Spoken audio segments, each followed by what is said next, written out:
अस्सलाम वालेकुम। मैं हूं शाहिद हुसैन। आप मेरा यूट्यूब चैनल देख रहे हैं। बहुत अहम खबरें हैं, सिंध हाई कोर्ट से खबरें हैं जो कि इस वीडियो में मैंने आपके सामने रखनी है।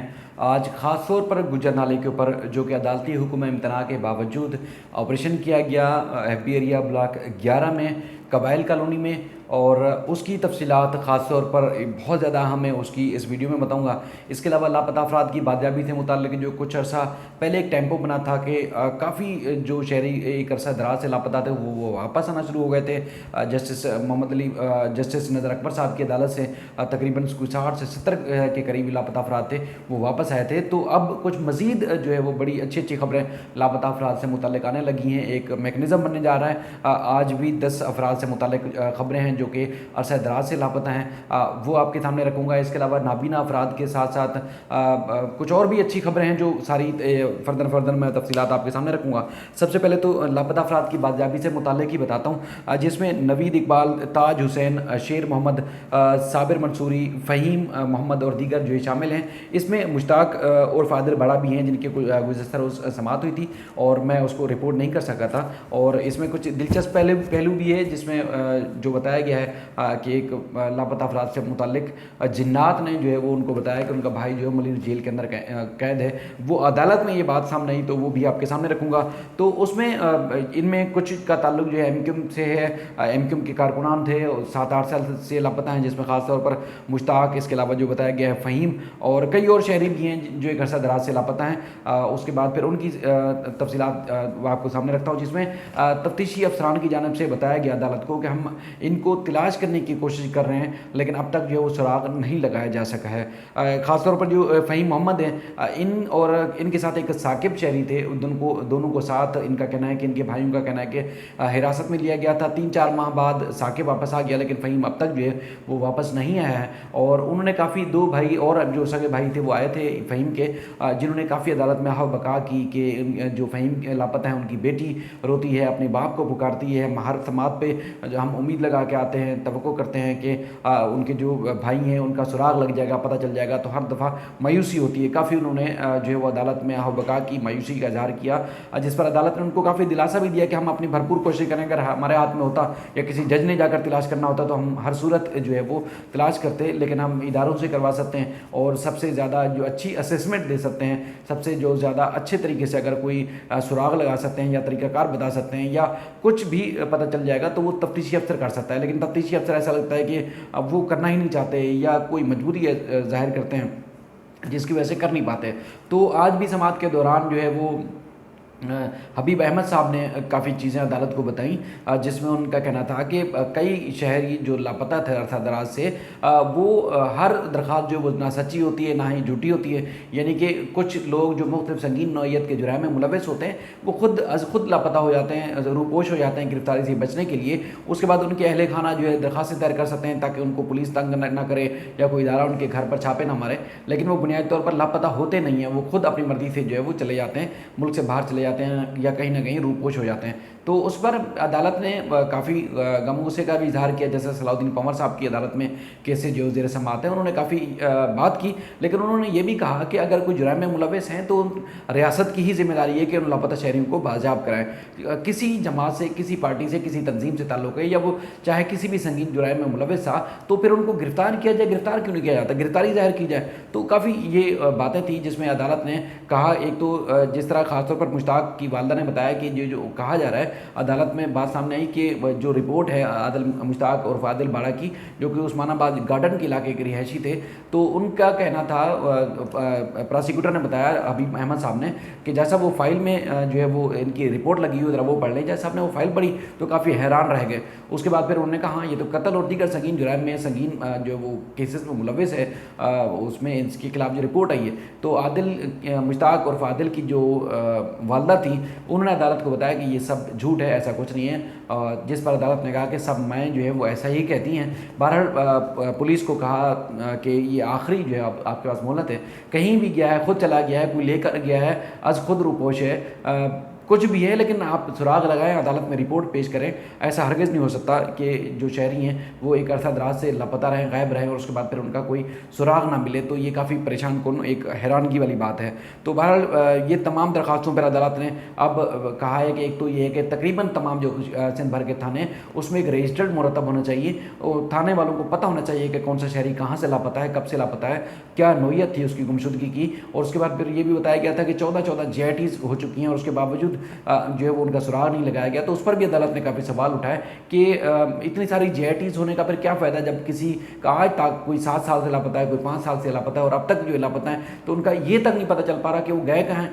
तो फिर इन JITs का, इन सारे जो फोरम्स है लापता शहरियों को तलाश करने वाले, उनका फिर क्या फ़ायदा, फिर तो कोई फ़ायदा ना हुआ। तो अब अदालत ने तमाम इदारों को जो है मुश्तरका तौर पर कार्रवाई का हुक्म दिया है और साथ में ये भी कहा है कि नादरा से मदद ली जाए, उसके बाद फिर इनकी ट्रैवल हिस्ट्री चेक की जाए, FIA से मदद ली जाए कि खुद चले गए, मुल्क से बाहर चले गए, इनके शनाख्ती कार्ड इसके बाद गुमशुदगी के बाद कहीं यूज़ हुए हों और उसकी तफसीलात बताई जाए। मज़ारात के ऊपर या दीगर जो पनाह गए हैं मुख्तलिफ जो फलाही इदारों की, उनकी पनाहगाहों पर चेक किया जाए। आखिरकार पता चल जाएगा, कोशिश तो करें। तो बहरहाल अब 1 महीने के अंदर अंदर जो है वो अदालत ने इन शहरियों को बाजियाब कराने का हुक्म दिया है और पुलिस को कहा है कि हम आखिरी मोहलत जो है वो दे रहे हैं। दूसरा, सरमायाकारी के नाम पर फ़राड, यानी कि बहुत सारे लोग जो है वो चकमा दे देते हैं। इन जो कुछ आज भी तकरीबन कुछ 60 से 70 शहरी अदालत में मौजूद थे, बेवाएँ और ऐसे लावारिस लोग भी मौजूद थे जिनके पास कोई जमा पूंजी ज़िंदगी की थी, वो खर्च कर चुके थे, लगा चुके थे सरमायाकारी के नाम पर। उसके बाद फिर वो कंपनी जो थी मेमन इंटरनेशनल मेमन के नाम पर एक कंपनी थी, इंटरनेशनल मैनेजमेंट के नाम से कंपनी थी, जो कि इन्वेस्टमेंट के नाम से घर बनाने और इसके अलावा दफातर बनाने या गाड़ी लेने के बहाने से इनसे पैसे लेती रही और उसके बाद वो कंपनी अचानक जो बंद हो गई। इसमें निहाल खान बुलेदी, मालिक मेमन और दीगर मुलजमान के नाम जो शामिल हैं। इनके खिलाफ जो दरख्वास्त दी गई थी मुतासरीन की जानिब से, कहा गया था कि इनसे पैसे लिए गए और उसके बाद मुख्तलिफ जो है वो सूबे के और मुल्क के मुख्तलिफ जगहों पर, शहरों पर इन लोगों ने दफातर खोले हुए थे। उसके बाद फिर लोगों से पैसा बटोरा और मुनाफा देते थे और अचानक जो है ये फ़रार हो गए। उस पर जस्टिस इकबाल मोहम्मद करोड़ो साहब ने जो है वो मोहम्मद इकबाल करोड़ो साहब ने काफ़ी तशवीश का इजहार किया कि ऐसे वाक़यात हो जाते हैं और कोई तहकीकात नहीं होती, लोग लुट जाते हैं, कोई पूछने वाला नहीं होता। जिस पर अब अदालत ने FIA और नैब को कहा कि इस मामले में मुदाखलत करें और कार्रवाई करें और 3 महीने के अंदर अंदर जो है इन कंपनी की जो बनाई गई थी इनके ऊपर जो है वो तहकीकात करें, छानबीन करें और रिपोर्ट जो है अदालत में पेश करें। इसके बाद एक और केस था जिसमें नाबीना, जो कि आला तालीम याफ्ता नाबीना अफराद थे, कुछ अर्सा पहले भी मैंने एक नाबीना जो आफ्ताब अली साहब थे उनके ऊपर केस दरख्वास्त बनाई, एक वीडियो बनाई थी जिसमें वो केस जीत चुके हैं। आज भी उनके ऑर्डर की कॉपी मेरे पास मौजूद है, वो केस जीत चुके हैं। हुकूमत उनको जो है वो अब तक जो है वो कोई रिलीफ नहीं दे रही, उनको मुलाजमत नहीं दे रही। 6 महीने उनसे काम करवाया, उसके बावजूद जो है उनको सैलरी नहीं दी। तो उसके बाद फिर आज जो थे वो एक नाबीना आला तालीम याफ्ता थी साइमा और इसके अलावा मुश्तबा, इनके वकील उस्मान फारूक साहब अदालत में केस लेके आए थे तौहीन अदालत का कि KDA में इन्होंने जो 2 साल मुलाजमत की कॉन्ट्रैक्ट पर, उसके बाद इनको जो है मुलाजमत से फारिग कर दिया गया और इनको जो है वो अदालत ने अप्रैल 2021 में जो है परमानेंट करने का हुक्म दिया था। उसके बावजूद इनको परमानेंट नहीं किया जा रहा, जिसके पर DG KDA जो आसिम मेमन है इनके खिलाफ कार्रवाई की जाए। जस्टिस सलाउद्दीन पंवर साहब की अदालत से इनको भी तौहीन अदालत के नोटिस हुए हैं और आइंदा समाअत पर जवाब तलब किया गया है। उन्होंने बातचीत भी की, मैंने उनसे सवाल जवाब भी किए थे दोनों से, साइमा और मुश्तबा से जो कि नाबीना है। उन्होंने कहा कि वो तालीम याफ्ता हैं, KDA में 2 साल तक वो काम करते रहे, कंप्यूटर चला लेते हैं, वो ऑफिस का पूरा काम संभाल लेते हैं, लेकिन कॉन्ट्रैक्ट पर रखा गया था। उसके बाद फिर इनको मुलाजमत से फारिग कर दिया गया। अच्छा, एक और बड़ी और अहम केस खबर है नैब के हवाले से। नैब के 2 सरकारी अफसरान, जिसमें ये है असदुल्ला सुलंगी और अली अकबर, ये उस वक्त मुख्तार कार थे, थाना बोला खान की जामशोरों का इलाका है। यहाँ पर 372 एकड़ गैर कानूनी तौर पर इन्होंने प्राइवेट लोगों को इलाट कर दी थी। एहतसाब अदालत ने जुर्म साबित होने पर इनको 10 साल कैद और जुर्माने की सज़ा सुनाई थी और नाअहल भी करार दिया था। उसके बाद फिर इन्होंने अपील दोनों ने फाइल की थी सिंध हाई कोर्ट में। जस्टिस मोहम्मद इकबाल करोड़ो की सरबराही में 2 रुकनी बेंच ने अपील मुस्तरद की है। RD कलवट जो है, जो नए प्रोसिक्यूटर थे, उन्होंने अदालत को बताया कि 3 जो कि प्राइवेट लोग थे वो प्ली बार्गेन कर चुके हैं, यानी कि जो उन्होंने फ़ायदा उठाया था वो रकम वापस कर दी है नैब को। और उसके बाद फिर इनके खिलाफ जो ये केस साबित होता है, जो 2 मुल्ज़मान हैं, तो अदालत ने अब इनकी अपील मुस्तरद की है और सज़ा बरकरार रखने का हुक्म दिया है। अब हम आते हैं गुजरनाले की तरफ। गुजरनाले में जो है वो जस्टिस अरशद हुसैन खान साहब की अदालत में सिविल सूट्स दायर किए गए थे कुछ अर्सा पहले। अब्दुल बासित अफरीदी साहब ने केस दायर किए हुए हैं, जिसमें उन्होंने मौक़िफ़ इख्तियार किया हुआ है कि सर्वे ऑफ पाकिस्तान जो कि ओरिजिनल नक्शा है जिनके पास तमाम जगहों का, तमाम रास्तों का, तमाम नालों का, तमाम जो बरसाती नाले हैं उनका, उन्होंने कबाइल कॉलोनी को क्लियर करार दिया था चूँकि ये लीज ले चुके हैं कि वो जो हदूद है गुजर नाले की उसमें इनके कबाइल कॉलोनी ब्लॉक 11 के मकानात नहीं आते। उसके बावजूद इन्होंने जो है वो हुक्म इम्तना दिया था अदालत ने। लेकिन गुज़श्ता रोज़ जो सीनियर डायरेक्टर हैं एंटी इंक्रोचमेंट के जो बशीर सदीकी साहब और दीगर जो अफराद हैं, मज़हर खान साहब वगैरह, वो पुलिस और रेंजर्स की भारी नफरी के साथ आए और हुक्म इम्तना के बावजूद इन्होंने मकान जो है कबाइल कॉलोनी के तोड़ दिए। लीज़ मकानात थे, लीज़ मकानात की आड़ में गुजर नाले के ऊपर जो है वो तो उनको तजावज़ात करार देकर तोड़ दिया गया और सामान तक नहीं निकालने दिया गया और इनको बताया भी गया कि अदालत से हुक्म इम्तना हासिल किया हुआ, उसके बावजूद इनके जो मकानात हैं वो तोड़ दिए गए, जिस पर अदालत ने नोटिस जारी किए हैं। तौहीन अदालत की दरख्वास्त पर इन तमाम फरीकैन से जवाब तलब किया है। ज़ाती हैसियत से इनको पेश होने का हुक्म दिया गया है। 31 अगस्त तक की इसको डेट इनको जो है वो मुकर्रर की गई है कि मज़ीद समाअत होगी और उसके बाद फिर अदालत ने जो पहले हुक्म इम्तना जारी किया गया था, यानी कि जो मकान कुछ टूट चुके हैं और कुछ मज़ीद भी बचे हुए हैं, तो उनका जो हुक्म इम्तना था उसमें मज़ीद तोसी भी की है और अदालत ने तमाम तफसीलात जो है वो तलब की हैं। अब्दुल बासित अफरीदी एडवोकेट साहब का अदालत में बताना था कि हमने बशीर सदीकी साहब को और दीगर जो फ्रीकैन थे उनको कहा कि ये जो है वो अदालती कार्रवाई में मुदाखलत आप नहीं कर सकते, हुक्म इम्तना हासिल किया हुआ उसके बावजूद आपने कार्रवाई नहीं करनी। लेकिन जो बशीर सदीकी साहब थे उनका कहना था, अदालत को बताया कि बशीर सदीकी साहब ने कहा कि मैं मजबूर हूँ, मेरे ऊपर प्रेशर है और मैंने हर सूरत जो है वो मकानात को तोड़ना है और उन्होंने सामान के साथ मकानात को तोड़ दिया, लिहाजा इनके खिलाफ कार्रवाई की जाए। अब अदालत ने नोटिस जारी किए हैं, कार्रवाई का हुक्म दिया है और आप देखते हैं अंदर समात पर क्या होता है। लेकिन आज जो KMC की जानिब से बशीर सदीकी साहब की तरफ से एक प्रेस रिलीज जारी की गई है जिसमें बताया गया है कि गुजर नाले के ऊपर तकरीबन 6 मकामात पर जो है ऑपरेशन जारी है, औरंगी नाले ऊपर इस वक्त ऑपरेशन जारी है और दीगर भी जो तजावज़ात हैं उन वहाँ पर भी ऑपरेशन जारी है।